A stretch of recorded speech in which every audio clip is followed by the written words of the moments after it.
भरोसा नहीं है। भारत के में रहने वाले लोगों पर भरोसा नहीं, इनको भरोसा है पाकिस्तानियों पर, इनको भरोसा है बांग्लादेशियों पर, इनको भरोसा है दूसरे देशों से जो आकर के यहाँ बड़े तरीके से रह रहे हैं उन पर। इसलिए इनके पेट में दर्द हो रहा है, क्योंकि हमारी सरकार ने कहा अवैध घुसपैठिए जो गलत तरीके से ऊपर बने हैं उनका भी हम रिविजन करके उनका भी हम वोट जो गलत तरीके से बने हैं उनका वोट। इस नाते कांग्रेस पार्टी के पास कोई एजेंडा है न कोई मुद्दा है, वो केवल जनता को भ्रमित करने का काम कर रहे हैं। लेकिन देश की जनता भ्रमित होने वाली नहीं है।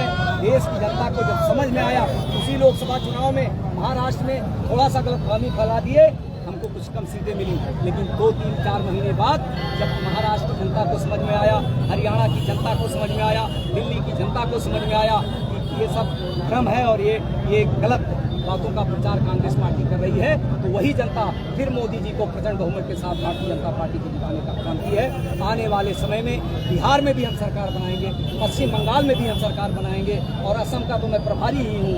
मैं वहाँ देख रहा हूँ, अब की बार असम में भारतीय जनता पार्टी अपना रिकॉर्ड तोड़ करके कम से कम 100 सीटों से जीत करके सरकार बनाएगी। मैं आप सबको बड़े विश्वास के साथ कह सकता हूँ, हमारी सरकार ऐसे प्रोपेगेंडा के पीछे हटने वाली नहीं है, डर के हटने वाली नहीं है। ऐसे प्रोपेगेंडा वो करते रहेंगे। हमारी सरकार देश हित में जो काम होगा, देशवासियों के हित में जो काम होगा, तो वो सारा काम हमारी सरकार